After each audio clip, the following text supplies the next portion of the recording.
मेरी अशिक्षा का कारण क्या है? हम 24 घंटे में 20 घंटे काम करते हैं। उन्हें समझाओ, शांत हो जाओ, शांत हो जाओ। उन्हें अगर ज्यादा बोलनी है तो माइक दे दोगे, तो माइक पे बोले। मतलब 24 घंटे में 22 घंटे काम करने वाले लोग दुखी क्यों हैं? एक बड़ा प्रश्न। अभी क्या है कि हम भगवानों के चक्कर में, यहाँ पर जो बौद्ध कथा हो रही है, कि बौद्ध कथा की आवश्यकता क्यों पड़ी? इससे पहले भी भागवती होती थी, इससे पहले भी भगवानों को मानते थे, इससे पहले भी हम पूजा पठ भी करते थे, गंगा स्नान करने जाते थे, तीर्थ यात्राएं करने जाते थे। फिर ऐसा क्या हुआ कि यहाँ मास्टर साहब को इतना सारा रुपया खर्चा करके पंडाल बनाना पड़ा, इस बहन को बुलाना पड़ा, और आप सब उन्हें बिठाओ भैया, उनको बिठा लो, कोई लड़का बिठाओ उनको।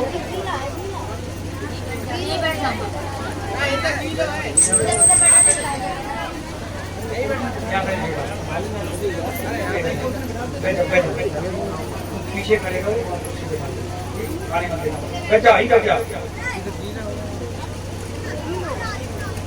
सब जगह ढीलो ही है। थोड़ा डिस्टर्ब कम करिए। तो प्रश्न ये है कि हम पहले भी कथा भागवत ये सब करते थे, तो छोटेलाल महाराज को क्या जरूरत पड़ी कि इतना सारा लाखों रुपया खर्चा करने के बाद यहाँ पर बुद्ध कथा करानी पड़ी? क्यों? जब पहले कथा होती थी तब भी भगवान रखे जाते थे, और वहाँ पर पंजीरी चढ़ाई जाती थी, और वहाँ पर फूल चढ़ाए जाते थे, अगरबत्ती मोमबत्ती लगाई जाती थी। उस कथा में भी यही होता था। एक शास्त्री जी आते थे, ढोलक बजती थी, चिमटा भी बजता था, और बाजा भी बजता था। और आज भी वही कथा है। एक भगवान है वहाँ पर पंजीरी भी चढ़ रही है, केला चढ़ रहे हैं, फूल चढ़ रहे हैं, अगरबत्ती चढ़ रही है, गाने वाले बहन भाई हैं, सारा वाद्यंत्र भी है। फिर बदला क्या? क्यों बदला हमने उस सिस्टम को? ये सोचने की आवश्यकता। ये दोष किसका है? हमने वो भी कथाएं करी, हमारी अशिक्षा नहीं गई, मेरी गरीबी नहीं गई।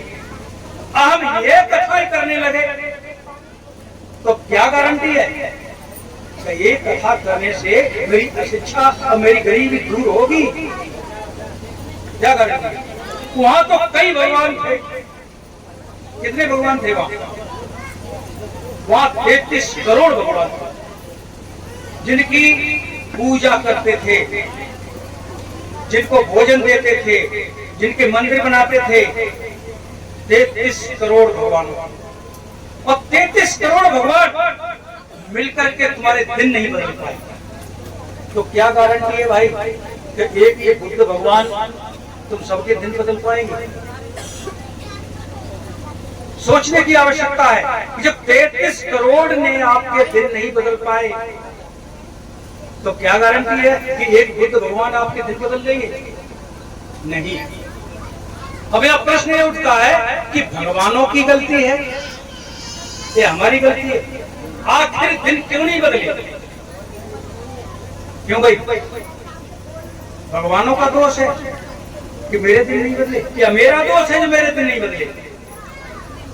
रिजल्ट ये आता है कि भगवानों का कोई दोष नहीं।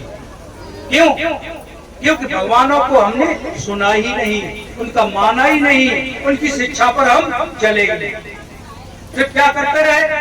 भागवत सुनते रहे, गंगा स्नान करते रहे, मंदिर बनाते रहे, उन्हें खीर खिलाते रहे, उन्हें लड्डू चढ़ाते रहे, उनकी जाति करते रहे, ये सब करते रहे। लेकिन भगवानों की शिक्षा क्या क्या उसके दैनिक जीवन में हमने उपयोग नहीं की।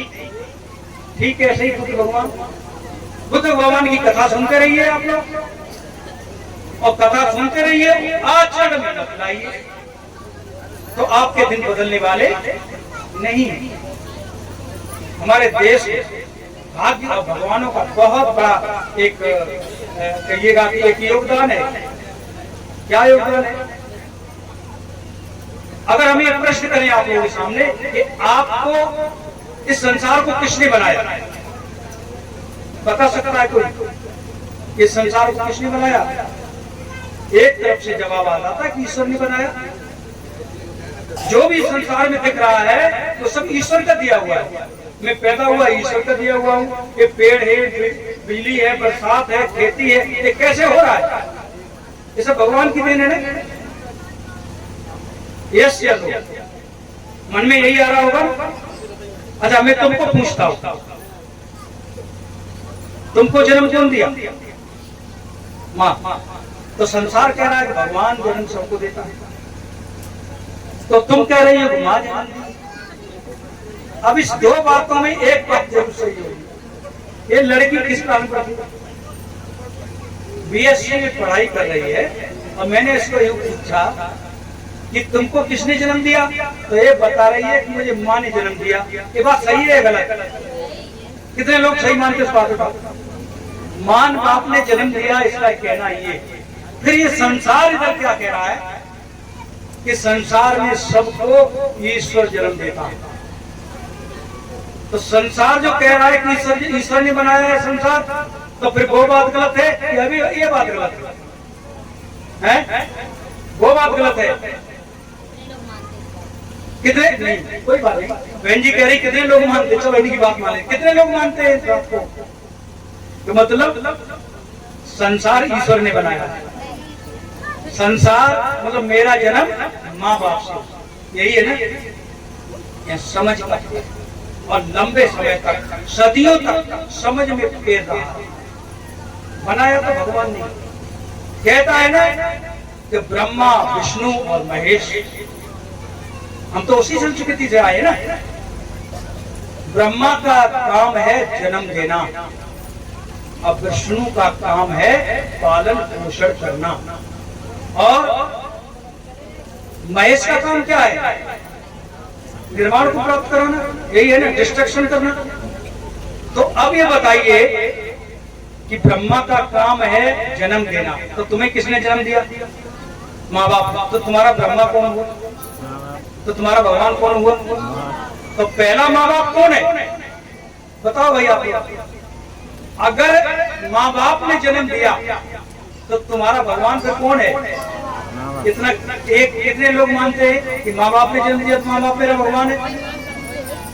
तो माँ बाप मेरा भगवान है कि संसार कहता है कि भगवान ने जन्म दिया, और वही मैं कहता हूँ कि मुझे भगवान ने जन्म दिया।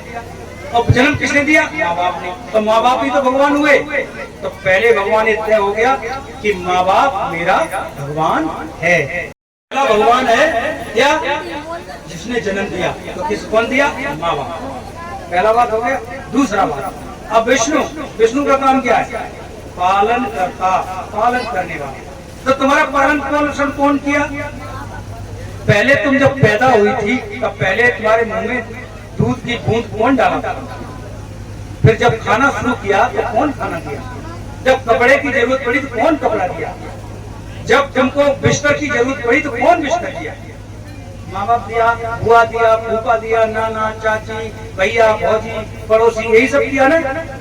तो तुम्हारा पालन पोषण कौन किया? माँ बाप किया ना। तो लोग ठीक तो कहते हैं। तो तुम्हारा पालन पोषण करने वाला भगवान कौन था? माँ बाप। तो ये भी सत्य है कि लोग कहते हैं कि जन्म भगवान देता है और पालन पोषण भी भगवान करता है। तो मैंने जान लिया कि जन्म मेरी माँ बाप ने दिया और पालन पोषण भी मेरे माँ बाप ने ही किया। फिर तीसरा स्टेप क्या है? तीसरा स्टेप है आदमी अपने पूरे जीवन भर शिक्षा देता है और शिक्षा लेता है, विकास करता है और उसके बाद अंत काल तक चला जाता है। ऐसा भी नहीं है कि ब्रह्मा ने अपना काम कर दिया, माँ बाप ने काम किया, विष्णु ने अपना काम कर दिया, अड़ोसी पड़ोसी रिश्तेदारों ने अपना काम किया। अब महेश का काम क्या है? आदमी को डिस्ट्रक्शन की तरफ ले जाना। तो ये आपका जो दैनिक जीवन है ना, वो कोई रोक नहीं सकता। यहाँ जितना लोग बैठा है सबको मरना है कि नहीं मरना? यहाँ जितने लोग बैठे हैं इन सबको मरना है कि नहीं मरना है? और भगवान कहे कि नहीं मरना है तो कोई नहीं बच सकता, कोई ब्रह्मा, कोई विष्णु, कोई शिव आपको बचा, कोई बुद्ध आपको बचा नहीं सकता। ये मृत्यु कब तय हुई? जब आप जिस दिन जन्म हुआ उसी वक्त तय हो गया कि तुम्हें मरना है। जन्म होते ही तय नहीं है तुम टीचर बनोगे, कि डॉक्टर बनोगे, कि गरीब रहोगे, कि अमीर रहोगे, ये तय नहीं होता है। लेकिन जन्म लेते ही ये तय हो जाता है कि तुमको मरना, मृत्यु सत्य है। तो कहते हैं, इसलिए अब आपके समझ में आए भगवान, तीन भगवान तो समझ में आ गए। एक और तीसरा भगवान कौन सा है मालूम? ये कहते हैं सबकी मत भगवान ही बनाओ। यही कहते हैं, यही कहते ना आप लोग कि जैसी भगवान मत दिए तैसे ही है। तो मती कौन देता है? जब इतनी बड़ी हती तब कहीं बिटिया जितना ही बुरा है, जब भैंसिया है, जब बुकरिया है, कामाने कबूतर, कामाने खरगोश, ये मैथ, ये साइंस, ये टीचर, IAS, PCS, ये कार, कौन बताएगा? तुमको टीचर बताएगा, इस संसार के लोग बताएंगे। संसार के लोगों ने तुमको दिशा दी, तुम ये पढ़ाई करो, ये बनो, वो बनो। तो ये तुम्हारे कौन से? एक तीसरा भगवान जो तुमको दिशा दिया। एक ने जन्म दिया, पाल पोस को बड़ा किया, और फिर एक ने क्या किया? आपको जीवन की दिशा दी। इस रास्ते पर आप करके अपना जीवन। तो तीन भगवान तो मेरे समझ में आ गया। एक और चौथा भगवान, जानते चौथा कौन? चौथा भगवान वो है कि लोग कहते हैं करे जो करेगा सो ईश्वर ही करेगा, वो कोई ऊपर में भगवान बताया जाता है। वो मेरी समझ नहीं है, वो ईश्वर है कि नहीं है मुझे उस पर विश्वास नहीं है। लेकिन मैं पूर्ण विश्वास के साथ कहता हूँ कि तीन भगवान, तीन ईश्वर मेरे जीवन को प्रभावित करते हैं। आप कौन से ईश्वर में के पीछे पड़े हो? वो वाला ईश्वर। फूल चढ़ाओ, खीर चढ़ाओ, रबड़ी चढ़ाओ, गंगा स्नान करने जाओ, पीराने महाराज, पुराने महाराज, जय करा, वो करा, कोई भगवान नहीं इस तरह का। अरे भैया जब इसको सता दिया, किसने सता दिया? फलाने देवता ने। अरे देवता है तो सताएगा क्या? देवता सताने के लिए नहीं होता, ये तो आपके मन में एक भूत है कि कोई ईश्वर है। कोई ईश्वर नहीं, किसी ने मुकद्दर नहीं लिखा। मुकद्दर कौन लिखता है? आप अपने बेटे का मुकद्दर खुद लिख लेते। तुम्हारा बेटा अपने हाथों की लकीर अपने हाथ से लिखता। इस संसार में कोई रेडीमेड मुकद्दर नहीं मिलता है तो पैदा हुआ मुकद्दर के साथ, ऐसा नहीं है। बड़े बड़े पूंजीपति लोग खाक में मिल जाते हैं, बड़े बड़े जमींदार लोग, मैंने भी कुछ देखे हैं। कितनी जमीनें थी, जमींदार थे, आज हालत क्या हो गया? कि भगवान तो उनके साथ ही था। उनके साथ भगवान ने ऐसा न्याय क्यों किया? नहीं,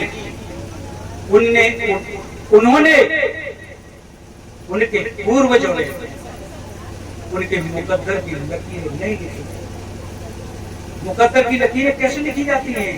बच्चे को अच्छा भोजन, अच्छी शिक्षा, अच्छा वातावरण, अच्छा आचरण, ये तुम्हारे बच्चे के भविष्य का एक रास्ता है। जो माँ बाप ऐसा किया उस बच्चे को कोई रोक नहीं सकता, क्योंकि जो दुनिया जो कहती है कि जो करता है तो भगवान करता है, बिल्कुल सही बात है। हमें अच्छा खाना दिया होता तो मेरा शरीर स्वस्थ होता, मुझे घर में अच्छा आचरण मिला होता तो मैं श्रेष्ठ नागरिक होता। मैं छोटे से भाई मैं कंट्रोल से बाहर हो गया, दारू पीना सीख गया, बीड़ी पीना सीख गया, गाली देना सीख गया। क्यों? कि घर का आचरण मुझे अच्छा नहीं मिला। इसलिए मेरे समझ में आई, आप लोगों को समझ में आई कि अब भगवान क्या है? तीन भगवान हैं तो चार तुम्हारी समझ से, जब मेरी समझ से परे तो तुम्हारी समझ से परे। तीन भगवानों का जो ख्याल रखेगा, ये तीनों भगवान उसका ख्याल है। यहाँ अपने गांव का लड़का है, शेर सिंह का लड़का, क्या नाम? लवलेश। मेरे स्कूल में था, सिलेक्शन हो गया, किसका योगदान है? उस हमारे गांव में निरे बच्चे हैं, उनका सिलेक्शन क्यों नहीं हुआ? क्यों नहीं हुआ? क्यों? उसके माँ बाप ने वो मेहनत की, फिर उसके गुरुओं ने वो मेहनत की और उस लड़के ने तब वो सफलता की प्रदान कर। अगर इस संसार में भगवान ही सब कुछ कर देता तो बहुत सारे लोगों को कुछ करना ही नहीं पड़ेगा। इसलिए भगवान को समझने की आवश्यकता है। बुद्ध के कॉन्सेप्ट में कोई काल्पनिक भगवान नहीं है जो सबका हिसाब किताब देख रहा है। इसलिए माँ बाप, ज्ञाति, बंधु, पड़ोसी, जितने संसार में लोग हैं, वही आपको दिशा और दशा बदल सकते हैं। आप पूजा करते रहिए। भगवान बुद्ध के बहुत सारे प्रसंग हैं, ये बहन बताएगी आपको। निरे तपस्वी और योगी गंगा में खड़े होकर के तपस्या करते। भगवान बुद्ध की बात बताता हूँ। जब उन्होंने ग्रह त्याग किया, कपिलवस्तु से जब निकले तो आगे चल के उद्धव पुत्र के आश्रम में गए। उद्धव पुत्र ने बुद्ध सिद्धार्थ ने कहा मैं तपस्या कर करके ऐसे ऐसे बनना चाहता हूँ। तो उद्धव पुत्र ने कहा ठीक है, मैं तुम्हें बना सकता हूँ, लेकिन एक शर्त है। मैंने क्या? मेरी गंगा नदी में एक पैर पे खड़े हो जाओ और रात भर तपस्या करो। उद्धव पुत्र जानते थे कि एक पैर रात भर खड़ा ही नहीं हो पाएगा, और खड़ा नहीं हो पाएगा तो हम कहेंगे तू तपस्या ही नहीं कर पाया, तो लक्ष्य तक कैसे जाएगा?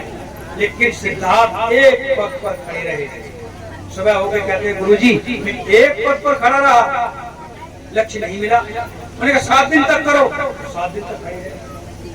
अंत में वो बोला बेटा मैं तुझे वो रास्ता नहीं बता सकता, आलार कालाम के पास चले जाओ। वो गया पर्वत के बगल में एक आलार कालाम नाम का सन्यासी रहता है, वो तुम्हारी समस्या का समाधान करेगा। सिद्धार्थ वहां भी चला जाता। आलार कालाम के आश्रम में जाकर के देखा कि वो आग के बीच में तपस्या कर रहा है, बैठकर चारों तरफ आग जल रही है। सिद्धार्थ ने बोला कि महाराज मुझे इस तरह से निर्वाण को प्राप्त करना है, मुझे भी कुछ युक्ति बताओ।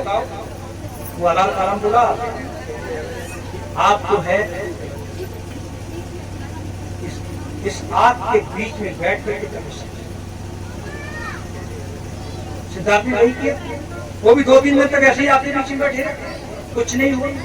वो समझ गया इसका कुछ मत और है। उसके बाद बोला गुरुजी अब बताइए और क्या बचा है आपके पास?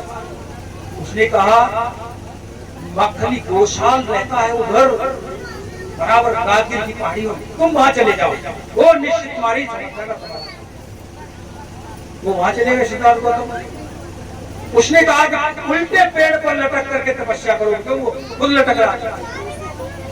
उसने वो भी कर दिया। मैंने गुरुजी अब बताओ। बोला कि मेरे पास अब कुछ नहीं है, तो तुम वहां जाओ गया शाम, वहां पर गया काश्यप नाम के पूर्वे काश्यप, गया काश्यप नाम का 3 भाई और नदी काश्यप, वो आपकी समस्या का समाधान करे। वो सिद्धार्थ गौतम वहां चले जाते। 3 दिन उनके आश्रम में भी रहे। उसके बाद सिद्धार्थ गौतम खुद वहां से निकलते हैं और निरंजन नदी को पार करके गंगेश्वरी पहाड़ है वहां जाकर के स्वयं तपस्या। इससे सिद्ध होता है कि कोई गुरु नहीं है तुम्हारा। यदि आप खुद नहीं चलोगे तो आपको यहाँ से कोई उठा के आपके घर तक नहीं पहुंचा। इसलिए इस संसार में जितने कुशल और अकुशल चीजें हैं वो आप ही करते हो, और दोष किसी दूसरे भगवान को, ईश्वर को, आत्मा को, परमात्मा को। इसलिए ऐसा नहीं है। हम जो बुद्ध क्या कहते हैं, आदमी हमेशा 2 कर्म करता है, एक कुशल और एक अकुशल। या तो अच्छा कर्म करेगा या खराब कर्म, या पुण्य कर्म करेगा या पाप कर्म करेगा, यही 2 कर्म करेगा। इसलिए सचेत रहकर के कर्म करिए कि कुशल है या कुशल। आपको कोई बताने वाला नहीं है। आप कितना भी पाप करिएगा, गंगा में नहाइएगा, पाप धुलने वाला नहीं।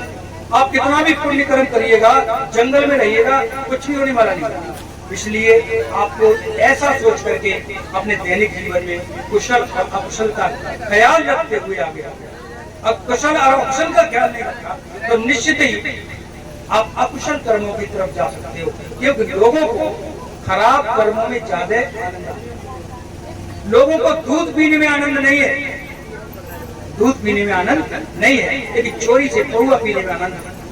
क्यों? ये वो अकुशल कर्म है।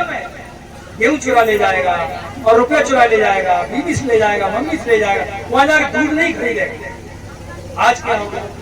आज भी यही है ना कि चोरी से पैसे ले जाएगा, दारू पी लेगा। हमने सुना घर के गांव में तो कोई दारू नहीं पीता, ऐसा है ना? सुना है कि नंगला होटल में एक भी आदमी दारू नहीं पीता। हाथ उठाओ, किसका पिताजी, किसका भाई, किसका ससुर दारू पीता? हाथ उठाओ। अभी आप ही उठाएंगे, अभी क्या पीता?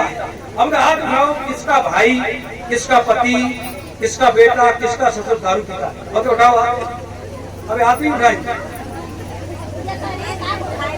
हाँ देख रहे क्या खा के, लेकिन क्रिया नहीं था कहाँ उठाए। अब समझ लीजिए, आप ये चाहती है कि मेरा पति, मेरा भाई, मेरा ससुर दारू ना पिए। कितने लोग चाहते हैं? कितने लोग चाहते हैं? कोई न पिए दारू तो हाथ उठाओ। कौन कौन चाहता है? अगर आप ऐसा चाहती हैं कि मेरे घर में कोई दारू ना पिए तो निश्चित ही क्या करना होगा? खुद को भगवान बुद्ध की शिक्षाओं पर चलना होगा और उनको भी बुद्ध की शिक्षाओं की तरफ ले जाना होगा। ये कथा इसीलिए है, ये बहन बताएगी कि बुद्ध का सच्ची शिक्षाएं क्या है। इसलिए जैसे जिस घर में दारू पी जाती है उस घर की कई चीजें, प्रतिष्ठा जाती है, पैसा जाता है, अशांति रहती है उस घर में। बच्चे जो है गलत रास्ते पर जाते हैं, दूसरों की दृष्टि में परिवार, शराबियों को परिवार कहा जाता है। इसलिए हस्बैंड और पत्नी दोनों मिलकर अकुशल कर्म को से दूर रहना है। ये अकुशल कर्म के अंतर्गत आता है। इसलिए बुद्ध ने जो भी कहा है, धर्म नहीं कहा, बुद्ध ने जो कहा है वो कुशल और अकुशल कहा। सही क्या है, गलत क्या? जब बुद्ध ने कहा तो वो धर्म नहीं कहा, तो बुद्ध की शिक्षाएं, और यदि शिक्षाओं के कारण भारत में ही नहीं, भारत के बाहर अगर बुद्ध का धर्म होता तो जैसे हिंदू धर्म, जैसे जैन धर्म, जैसे सिख धर्म, ऐसे ही बाउंड्री होती। बौद्ध धर्म कोई धर्म नहीं है, बौद्ध धर्म शिक्षाएं हैं। चाहे मुस्लिम हो, चाहे क्रिश्चियन हो, चाहे ईसाई हो, चाहे जैन हो, चाहे पारसी हो, सबको सिखाता है। सबको क्या सिखाता है? कि हत्याएं नहीं करना, हत्या किसी को ठीक नहीं लगती। दूसरी बात, चोरी नहीं करना है, चोरी किसी को अच्छी नहीं। चौथी बात, व्यभिचारिक दृष्टि नहीं रखना है, व्यभिचार किसी को ठीक नहीं लगता है, किसी भी धर्म का। चौथी बात, झूठ नहीं बोलना है, झूठ तो किसी को अच्छा नहीं लगता, किसी भी धर्म का। पांचवी बात कि नशीली चीजों का सेवन नहीं। नशा किसी को पसंद है? कोई परिवार नहीं चाहता कि मेरा बेटा शराबी हो जाए, मेरा बेटा चोर हो जाए, कोई नहीं चाहता है। लेकिन अकुशल कर्म करके उस गति की तरफ चला जाए। क्यों? क्योंकि उसकी शिक्षाएं वो सम्यक शिक्षाएं नहीं है, और सम्यक शिक्षाएं किसकी है? बुद्ध की है। इसलिए कितने दिन हुए तुमको कथा सुनते सुनते? कल सुनी थी, परसों भी सुनी होगी, एक दिन और पहले सुनी होगी, तो 3 दिन सुनते सुनते हो गया, आज चौथा दिन है। तो ईमानदारी से बताओ, 3 दिन में 3 बातें किसी ने सीखी हो? 3 दिन में 3 बातें,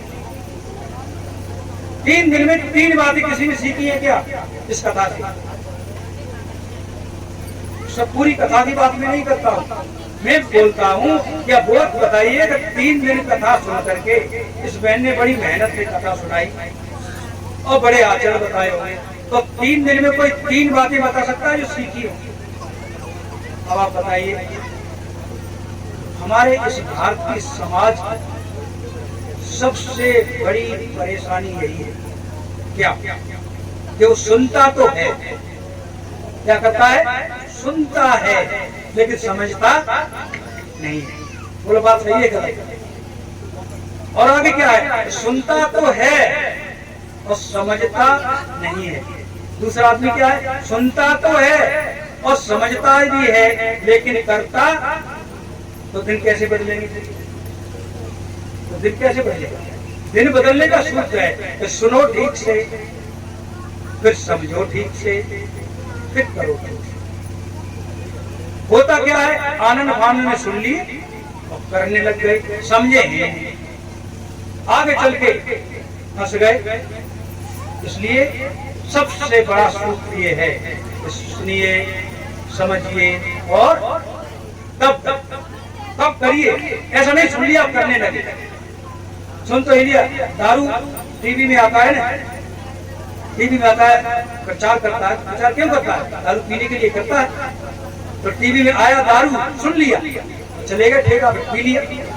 टीवी बता रहा है ना दारू पीने के लिए। इसलिए सुनिए और समझिए ये मेरे लिए उपयोगी है अथवा नहीं, उसके बाद एक्शन लेंगे। सरकार ने जहां से बोली कि तुम गरीब रहो और तुम्हें गरीब रहने हो तो पियो, 250 सरकार ने बोली। सरकार ने जा कही तो तुम लोगों के पास अगर पैसा भेजे सबके पास, तो सबके पास एक कार आएगी, बढ़िया मकान हो जाए, हेलीकॉप्टर खरीदनी है लड़की, अगर पैसा हो जाए। और बढ़िया बात कहा है, दारू पियो, पैसा कहाँ जाए? सरकार के पास। इसलिए ये जितनी गलत चीजें, जितनी बुद्ध ने कही है, वो सारी की सारी चीजें अकुशल और कुशल पर ध्यान दिया। इसलिए एक बात मैं आपसे और कहूंगा, अभी कार्यक्रम हुआ था। दूसरी बात यह है कि बच्चों की शिक्षा पर ध्यान देने के लिए बहुत लोग बोलते हैं। बच्चों की शिक्षा पर आपको क्या ध्यान दें? स्कूल कितने होते हैं? स्कूल एक होता है, स्कूल 2 होते हैं, स्कूल 3 होते हैं। कितने स्कूल होते हैं? 3 स्कूल होते हैं। आज तक आप लोग जानते होंगे कि एक स्कूल वो जहां बच्चा पैदा होता है। जिस घर में बच्चा पैदा होता है उस घर में बच्चा बड़ा होने तक, बूढ़ा होने तक उसको गलत बात नहीं सिखाई, उसको दारू पीना घर में नहीं सिखाया जाता, बीड़ी पीना नहीं सिखाया जाता है, उसको गाली बकना नहीं सिखाया जाता है, उसकी माँ बाप की अवहेलना करना नहीं सिखाया जाता है। फिर ये बच्चा कहाँ से सीखे? छोटा सा घर में सीखा, उसके बाद थोड़ा बड़ा हुआ तो आपने क्या किया? स्कूल में भेज दिया। स्कूल में क्या सिखाया जाता है? स्कूल में किसी भी बच्चे को दारू पीना नहीं सिखाया जाता, बीड़ी पीना नहीं सिखाया जाता, गाली देना नहीं सिखाया जाता है। तो एक स्कूल को तुम्हारा घर जहाँ अच्छी चीजें सिखाई जाती है, एक स्कूल को जहाँ गुरु बैठता है वहाँ भी अच्छी चीजें सिखाई जाती है। दोनों स्कूलों में जब अच्छी चीजें सिखाई जाती हैं तो बच्चा बीड़ी पीना कहाँ से सीख लेता है, दारू पीना कहाँ से सीख लेता है, तंबाकू खाना कहाँ से सीख लेता है, कहाँ से सीखता है? वो कौन सा स्कूल है? वो है तीसरा स्कूल। वो तीसरा स्कूल कहाँ है?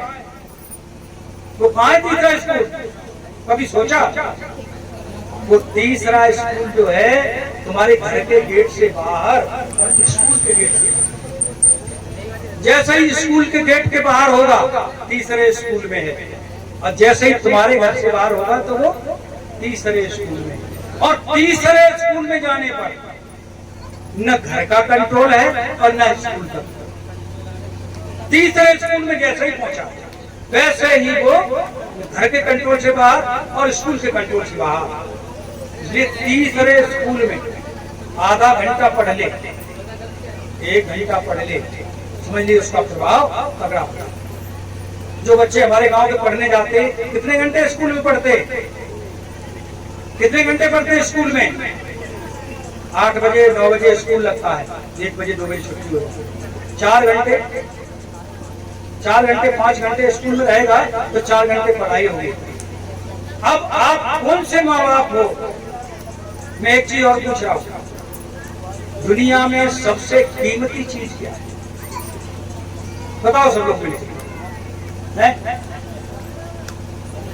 समय, मैंने बताया समय, पैसा खो जाएगा कमा लेंगे, सोना खो जाएगा कमा लेंगे, खेत बिक जाएगा तो फिर खरीद लेंगे, कार एक्सीडेंट कर जाएगी खरीद लेंगे, हाथ कट जाएगा दूसरा डलवा लेंगे, किडनी बदल जाएगी, किडनी चेंज। तुम लोगों को बात अच्छी लग रही है इसलिए माइक, किडनी बदल लेंगे, ब्लड बदल लेंगे, नया ब्लड डला देंगे, लेकिन जो तुम्हारा 5 मिनट जो बर्बाद हो गया, 1 घंटा बर्बाद हो गया, 1 दिन बर्बाद हो गया, वो कभी भी तुम्हारा रिकवर नहीं होगा।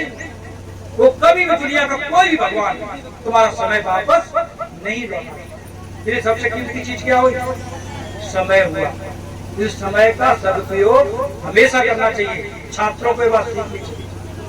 तो मैं ये कहना चाहता था कि 4 घंटा तो बच्चा तुम्हारा स्कूल में पढ़ता है, कभी आप लोग ध्यान नहीं देते हो, सिर्फ पैसा देना चाहते हो। 4 घंटा जब स्कूल में पढ़ेगा तो 24 घंटे में 4 घंटे निकालेंगे तो कितने घंटे बचे? कितने बचे? 20 घंटे। तो 20 घंटे तुम्हारा बच्चा क्या करता है? कभी सोचा? कभी सोचा तुमने कि 4 घंटा तो पढ़ाई कर लिया और फिर वो 20 घंटा क्या? 20 घंटे में 10 घंटे निकाल दीजिए सोने के, और 10 सोने के, खाने के, नहाने के, ये 10 घंटे निकाल, तो फिर कितने बचे? 10 घंटे फिर बचे। अब आपने सोचा कभी कि वो 10 घंटे मेरे बच्चे क्या करते हैं? जो 10 घंटे का हिसाब रख लेगा वही माँ बाप अपने बच्चे को इस देश का नायक है। 10 घंटे का जो हिसाब नहीं, 4 घंटा पढ़ा करके आप उसको कलेक्टर बनाना चाहते हो, और 10 घंटा वो क्या करता है? वो तीसरे स्कूल में जाकर के ढोल में। इस 10 घंटे का हिसाब आपने रख लिया तो आपका बच्चा लायक है। इसलिए मेरा आप सबसे निवेदन है, कह कोई भी दे कि बच्चों को पढ़ाओ, बच्चों को पढ़ाओ, सब पढ़ा भी रहे। आजकल तो ऐसे स्कूल खुल गए, खीर भी मिले, खिचड़ी भी मिले, पजामा भी मिले, दुपट्टा भी मिले, सब मिले, वजीफा भी मिले, और वहां से क्या होकर निकलता है? केसु बन के निकले। सर मैं चैलेंज के साथ कहता हूँ मास्टर साहब, कक्षा 8 तक जो मैं कह रहा हूँ ना, कक्षा 8 तक अपने बच्चे को तालीम लगा लीजिए। कक्षा 8 तक उसके 10 घंटे का हिसाब रख लीजिए, और कक्षा 9 के बाद अपने बच्चे को रोड पे छोड़ देना, वो दुनिया का सबसे बड़ा नायक है। तो शर्त है कि कक्षा 8 तक उसको कसौटी पर कस दीजिए, उसके बाद बिगड़ने वाला है।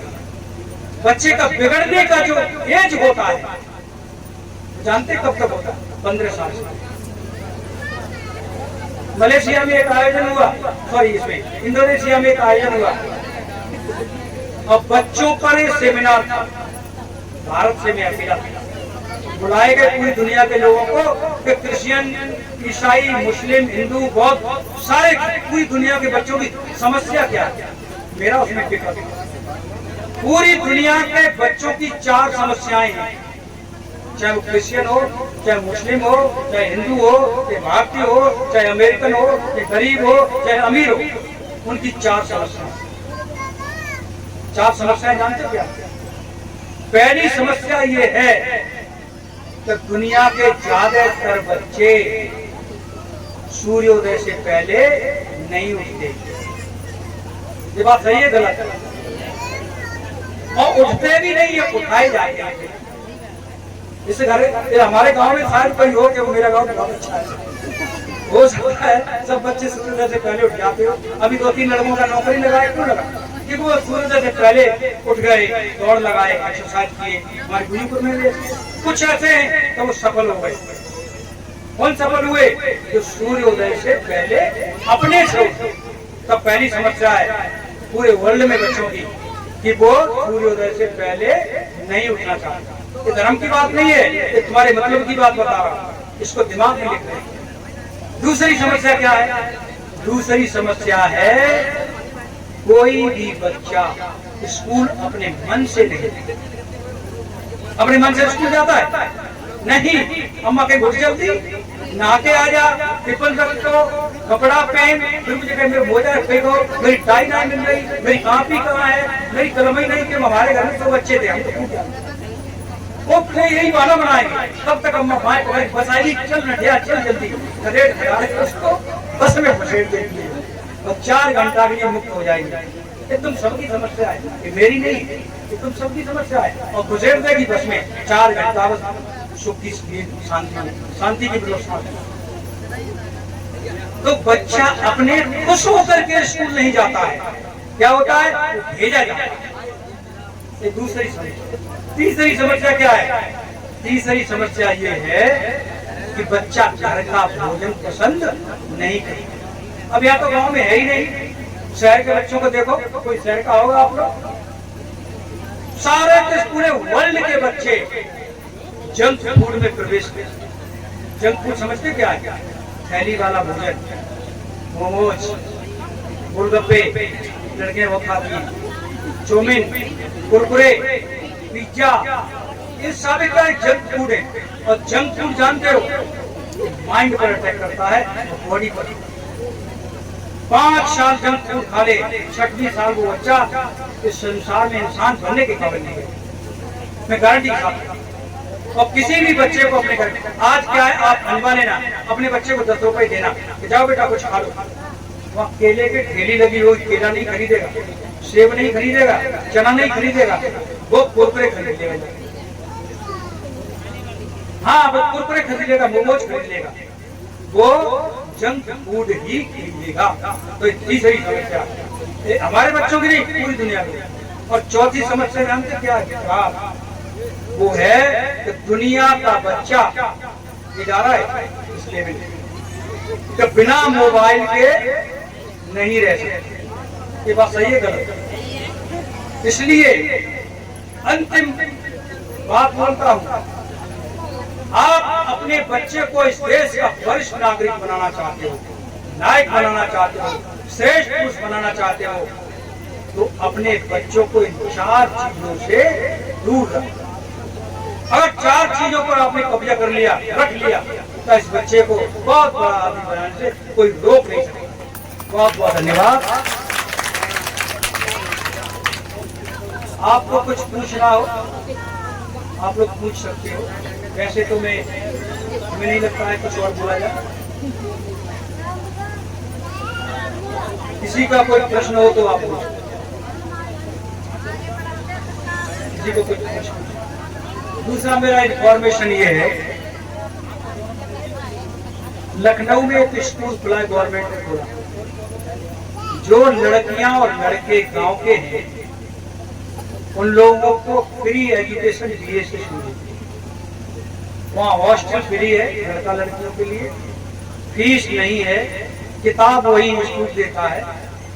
यदि आपको पढ़ाई उसमें करना है तो आप अपने घर से भोजन की चीज ले जा करके हॉस्टल में बना करके वहाँ पढ़ाई कर सकते हो। अपने इलाके की करीब 50 से ज्यादा लगभग कई पिछले 7-8 सालों से जा रही, उसमें से कुछ PhD भी कर रही हैं, कुछ जॉब में भी आ गई हैं। तो आप लोगों में से अगर किसी की लड़की है वहाँ जाना चाहती है, छोटेलाल साहब से संपर्क कर लेना।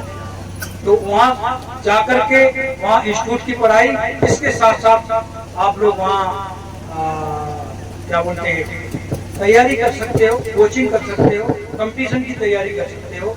और ऐसा करके आप BA और MA कर सकते हो, PhD कर सकते हो। PhD करने के बाद कहीं कहीं आपको जॉब मिल सकता है। आजकल सरकार की बहुत सारी योजनाएं हैं पढ़ने वाली लड़कियों के लिए कि स्कॉलरशिप कक्षा 10 के बाद ही मिलना शुरू हो जाता है। और बहुत सारे एग्जाम होते हैं, आप देते रहिएगा तो कहीं न कहीं स्कॉलरशिप मिल जाएगा और आप अंत तक अपनी पढ़ाई कर सकते हो। तो बहुत बहुत धन्यवाद। नमो बुद्धाय। आगे का जो कार्यक्रम है ये हमारी पुरानी ये अब तो पहचान में ना है, क्यों ना है पहचान पाएंगे। तो इन लोगों ने मुझे कितनी, हमारी चाची है इनका जो मंदिर बना है उसमें मूर्ति रखी है, कितना रोटी इन्होंने मुझे खिलाया था। ऐसे लोगों का आशीर्वाद मिला। और मैं इसी गांव में पैदा होकर के, जब मैं इस गांव में पैदा हुआ था एक भी मकान पक्का नहीं था। आज ये जमाना कितना बदल रहा है। इस गांव के लोग दुनिया में फैले और आने वाली पीढ़ी से मैं उम्मीद करता हूँ कि शिक्षा की दिशा मिलती रहेगी और आगे बढ़ने वाले बच्चों को आगे बढ़ाया जाता रहेगा। आज मुझे बड़ी खुशी हो रही है कि मास्टर साहब ने इस यहाँ पर एक बहुत सोच समझ करके और एक आध दिन से नहीं कई महीनों से भाग भाग के दौड़ दौड़ के एक एक चीज रच रच के की है। भले ही बरसात हो रहा है, कोई फर्क नहीं पड़ता है इससे। हम दिशा की तरफ है। बहुत बहुत धन्यवाद। स्पेशली हमारे दीपक भाई, हमारा पुराना मित्र है, ये बहन जी है, क्या नाम है, रीना जी, ये कितनी दूर से आई है और इनकी एक एक बात सुनिए और सुन करके प्रश्न पूछिए। जो छात्र गुरु से प्रश्न नहीं पूछता वो छात्र जो है वो तेज नहीं माना जाता। इनको यहाँ पूछिए, घर में ले जाके इनसे प्रश्न पूछिए, तो क्या होगा, आप लोगों को बहुत सारी जानकारी मिल सकती है। बहुत बहुत धन्यवाद। तो अभी मास्टर साहब ने जैसे बताया था कि साड़ी बांटी जाएंगी और किताब वितरण का कार्यक्रम है, तो इस कार्यक्रम को आप आगे बढ़ाएं। हेलो, बहुत अच्छी बात बताई। और जो स्कूल की बात बताई है, मैं भी बता दूं, मैं भी ग्रेजुएशन कर रही हूँ वहीं से, हाँ, लखनऊ से। और उपनंद गुरुजी मैं पढ़ाती हूँ। उपनंद गुरुजी को तो जानते होंगे। तो कोई भी दीपक का भी एडमिशन इस बार होगा। वैसे मैं